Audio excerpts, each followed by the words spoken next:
Retrouvez l'actualité des mondes numériques sur le Facebook SFR Innovation.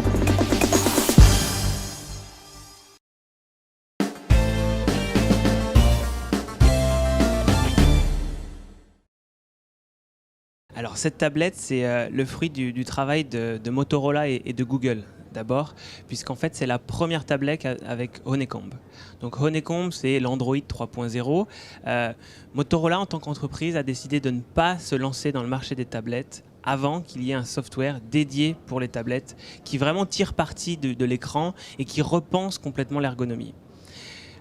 Google a développé Android 3.0 Honeycomb en utilisant l'hardware de Motorola, la Zoom. Donc ça veut dire qu'il y a vraiment une synergie entre l'hardware et le software. Donc en fait, oui, Honeycomb a été optimisé pour la Zoom ou vice-versa, quoi, en gros. Exactement, c'était vraiment une synergie entre les deux entreprises et tous les ingénieurs de Google ont utilisé la Zoom pour développer Honeycomb. Ah oui, c'est un peu la tablette étalon, quoi. Exactement, exactement. D'accord.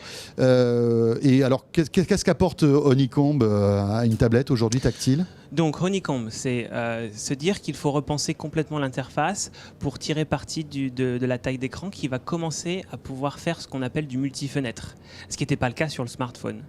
Ça veut dire qu'en fait, l'interface, si je dois la caractériser, elle est entre le smartphone et le PC. Donc vraiment optimisée pour cet usage tablette. Toutes les applications Android ont été repensées, redesignées avec vraiment cette idée de multi-fenêtre où je vais avoir par exemple dans Google Mail d'un côté toutes mes sous-catégories d'emails, de l'autre les emails. Le Google Chat a complètement été redesigné pour avoir d'un côté ma liste de contacts, de l'autre toutes les échanges, les interactions, que ce soit les interactions écrites ou vidéo, puisque c'est la nouveauté aussi avec Honeycomb, on peut faire du chat vidéo avec Google.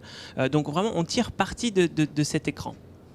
Ce qu'on a travaillé aussi, c'est l'hardware autour du multimédia. Parce que c'est vrai qu'une tablette, en fait, c'est un peu une fenêtre ouverte sur le monde du contenu qui est soit sur l'Internet. Donc du coup, c'est pour ça qu'on a un navigateur avec différents onglets qui permet de pouvoir naviguer en fait d'un site à l'autre de la même manière qu'on le ferait sur un PC.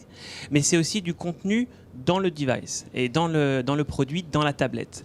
Donc cette tablette a 32 Go, un écran 16 dixièmes, afin de pouvoir lire des vidéos 16 neuvièmes, mais d'avoir toujours la place pour avoir un menu et des boutons contextuels. Ce que Google a voulu, c'est de ne plus avoir ces fameux boutons physiques qu'on a sur les smartphones. Une tablette, on peut la prendre dans n'importe quel sens. Et du coup, c'est le menu qui va s'adapter à l'usage. Et les boutons en fait seront différents suivant le menu dans lequel je me trouve. Qu'est-ce qui pourrait en fait faire pencher la balance ? Parce qu'aujourd'hui, on sait que ce marché des tablettes est squatté par Apple. On va dire l'utilisateur qui a envie de s'offrir une tablette, qu'est-ce qui fera qu'il ira plutôt chez vous que chez Apple, par exemple ? Qu'est-ce qui fait la spécificité de la Zoom ?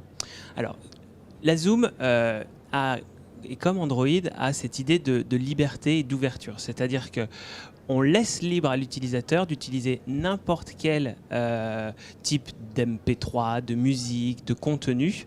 On a vraiment cette ouverture. Mais par contre aussi, on se dit que la tablette n'est pas en tant que telle un device, un produit isolé. Il rentre, en fait, il vient compléter des produits que l'utilisateur avait déjà. J'entends par là, on a tous un PC, on a tous un mobile, et maintenant on a une tablette. L'enjeu, c'est qu'est-ce que je fais avec le contenu ? Comment est-ce que je fais en sorte que mon contenu, je l'ai tout le temps avec moi, quel que soit l'outil que j'utilise ? Motorola travaille aussi sur des solutions pour accompagner, pour packager ça pour le consommateur.